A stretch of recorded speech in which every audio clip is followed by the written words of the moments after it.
اچھا یہ آپ دیکھیں سر، یہ جن کی زبان میں یہ آیات نازل ہو رہی ہیں اور نبی بھی موجود ہیں سر، ان صحابہ نے پھر رومن اور پرشین امپائر الٹنی تھی نا، ان کا ایمان کس لیول کے اوپر تھا. اسی لیے خالد بن ولید جب یعنی عراق کو فتح کرنے کے لیے نکلے، ہیرا شہر کے پاس یعنی پہنچے، تو جب ہیرا کے وہ سفید محل کو دیکھا نا تو کہا صدق رسول اللہ صلی اللہ علیہ وسلم،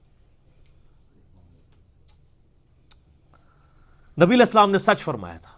تو ساتھیوں نے کہا یہ آپ کس چیز کا؟ کہتے ہیں مجھے وہ دن یاد ہے کہ جب نبی علیہ السلام نے نئی نئی دعوت شروع کی تھی نا، اور آپ مکے میں اکیلے تھے، آپ کی کوئی بات بھی نہیں سنتا تھا.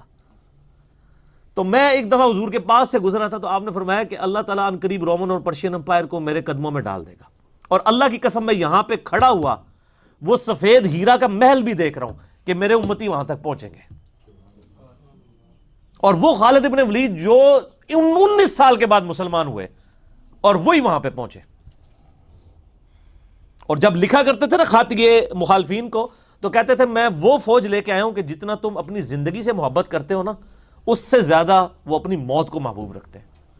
تو لڑو پھر، جو مرنے کے لیے آیا ہوا ہے 302 ہے چلتی پھرتی، ٹھیک ہے جی، اس کو آپ کیسے کس چیز سے ڈرا سکتے ہیں؟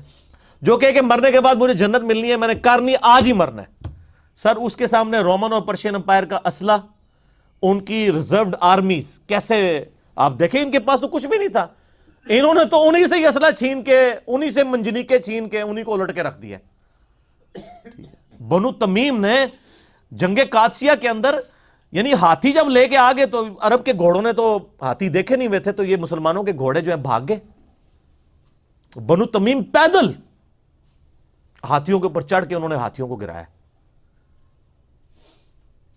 8,500 مسلمان شہید ہوئے جنگ قادسیہ میں. سر وہ 8,000 مسلمان تھے، ان کی بیویاں تھیں، ان کے بچے تھے، آج ان کے نام بھی کسی کو نہیں پتا. اکثر ان میں سے تابعین ہی تھے، صحابہ بھی تھے کچھ. تو ان لوگوں نے قربانیاں دی ہیں سر، جن کی وجہ سے آج دین ہم تک پہنچا ہے. اور ان قربانیوں کے لیے جو بجلی بھری تھی نا، اس کتاب نے بھری تھی. میں یہ بتانا چاہ رہا ہوں، جو صحیح مسلم میں حدیث ہے، سیدنا عمر فاروق رضی اللہ تعالیٰ عنہ علیہ السلام کہتے ہیں کہ میں نے نبی علیہ السلام سے خود منبر پہ یہ بات سنی تھی کہ اللہ تعالیٰ اس کتاب کی وجہ سے قوموں کو عروج دے گا، اور اس کتاب کی وجہ سے قوموں کو ذلیل و خوار کر دے گا. یعنی جو کتاب کو پکڑیں گے وہ عروج پہ جائیں گے، وہ صحابہ، اور ہم چھوڑ کے خوار ہو گئے. ڈاکٹر اقبال کا جو شعر ہے جواب شکوہ کا، وہ زمانے میں معزز تھے مسلمان ہو کر، اور تم خوار ہوئے تارک قرآن ہو کر. یہ صحیح مسلم کی حدیث کی ہی ٹرانسلیشن انہوں نے کی ہے. اور میں آپ کو دوسری بات یہ بھی یعنی کلیئر کٹ بتا دوں، جو پرائم منسٹر نے اپنی تقریر میں کہا تھا، اور وہ انہوں نے بڑے دبے الفاظ میں صحیح میسج کنوے کیا تھا کہ پاکستانی عوام جو ہے نا، یہ ٹیپو سلطان کے جانشین ہے، یہ مر جانا پسند کریں گے لیکن غلامی نہیں قبول کریں گے. اور یہ بالکل صحیح بات انہوں نے کی ہے. غلامی کا تو خیر اب تصور نہیں، اللہ تعالیٰ نے جو مسلمانوں کو الحمدللہ پاکستان کی شکل میں اور پاکستان کی جو ڈیفنس ہے اس کی شکل میں عروج دیا ہے، اس کے باوجود یہ حقیقت بات ہے، یہ پرائم منسٹر کی بات کو کوئی ہلکا نہ لے. یہ انہوں نے ایک جس کو کہتے ہیں نا سمندر کو کوزے میں بند کیا، یہ جملہ بول کے کہ ہم ٹیپو سلطان والا معاملہ ہوگا ہمارے ساتھ، اگر خدا نہ خواستہ ایسی صورتحال آئی تو آپ یہ نہ سمجھیے گا کہ ہم بہادر شاہ ظفر والی زندگی گزاریں گے، ہم ٹیپو سلطان والی زندگی کو پریفر کریں گے. اور یہ بالکل حقیقت بات ہے. اس لیے یعنی میں انڈین گورنمنٹ سے کہوں گا کہ ہوش کے ناخن لیں اور اس کو بالکل کمزوری نہ سمجھیں، اور پاکستان کے اندر اسلام کے نام کے اوپر لوگ جانے دینے کے لیے قربان ہیں. اور میں آپ کو آخری بات کروں، آپ کی فوج کا تو مجھے نہیں پتا، لیکن پاکستان کی عوام اور پاکستان کا ہر فوجی اس کے اندر شہادت کی تمنا موجود ہے. الحمدللہ، وہ اس لیے کہ اس کے ایمان کا حصہ ہے. بے شک. صحیح مسلم میں حدیث ہے کہ جو شخص شہادت کی تمنا کے بغیر مرا وہ منافقت کی موت مرا، منافقت کی ایک شاخ پہ مرا. حتیٰ کہ بخاری و مسلم دونوں میں حدیث ہے، نبی علیہ السلام نے فرمایا اے اللہ میری خواہش ہے کہ میں تیری راہ میں قتل کیا جاؤں، پھر زندہ کیا جاؤں، پھر قتل کیا جاؤں، پھر زندہ کیا جاؤں، پھر قتل کیا جاؤں، پھر زندہ کیا جاؤں، پھر قتل کیا جاؤں. تو یہ تمہارے ایمان کا حصہ ہے. تو یہ تو آپ سمجھیں کہ یہ 22 کروڑ چلتی پھرتی 302 ہیں. یہ حقیقت بات ہے. یہ تو لوگ ظاہر ہے کہ مسلمان کا تو آخرت کی زندگی کے اوپر ایمان ہے. وہ کہتا ہے مرنا تو ہے, میں نے چاہے 40 سال کی عمر میں مروں چاہے 20 سال کی عمر میں مر جاؤں, تو اینڈ رزلٹ تو موت ہے, تو مر جاؤں گا جنت میں پہنچوں گا. یا تو لوگ جنت میں جناب اپنے جو ہے محلات بک کرا کے بیٹھے ہوئے ہیں, فوجی بھی اور عوام بھی, لہٰذا ایسی عوام کے ساتھ آپ کیا لڑیں گے.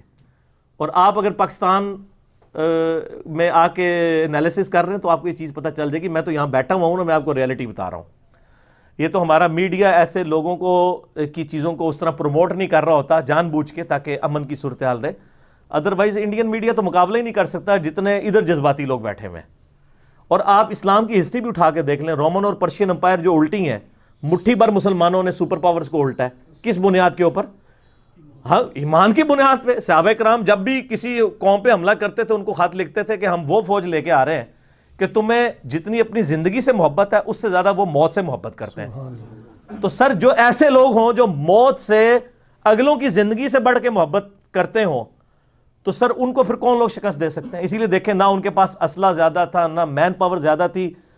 تو دنیا کی جو اتنی بڑی بڑی آرمیز تھیں جو صدیوں سے دنیا میں اپنا ایک اثر و رسوخ لے کے بیٹھی تھی, رومن اور پرشین امپائر اکھاڑ کے رکھ دیے 5 سے 6 سالوں کے اندر مسلمانوں نے, یرموک اور قادسیہ کے اندر. تو وہ اسی لیے اکھاڑا نا, ایمان کی طاقت تھی نا. تو اس لیے انڈین گورنمنٹ کو میں بڑا مخلصانہ مشورہ, یہ میں دھمکی نہیں دے رہا, میں تو اللہ کے فضل سے اس وقت سے پاکستان اور انڈیا کی امن کی عائشہ کی بات کرتا ہوں کہ جس وقت انڈیا میں تو مجھے نہیں پتا, پاکستان میں اس طرح کی باتیں کرنا بھی ایک سمجھ لیں مقدس جرم سمجھا جاتا تھا. میں تو اس وقت بھی کہتا تھا کہ امن کی عائشہ ہونی چاہیے, اور مجھے ہمدردی ادھر کے رہنے والے مسلمانوں کے ساتھ ہے. میرا دل کبھی نہیں چاہے گا کہ کولیٹرل ڈیمیج کے اندر وہاں کے مسلمان بھی شہید ہوں.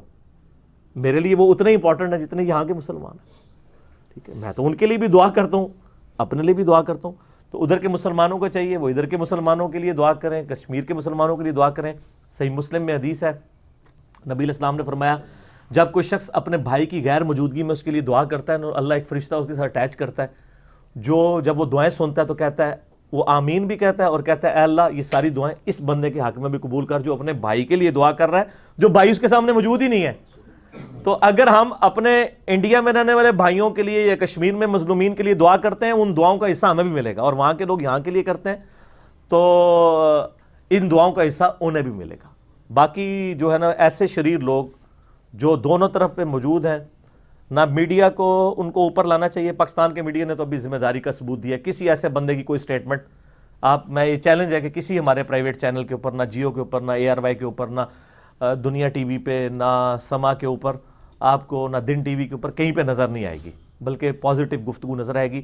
اور اب مسئلہ یہ ہے کہ اب جس بندے کی نیچر ہی اس طرح کی ہو کہ وہ اس طرح کی چیزوں کو گڈ جیسچر کی بجائے بزدلی سمجھ لے, تو وہ اپنے کان سے بات نکال لے. بزدلی والا معاملہ کوئی نہیں ہے.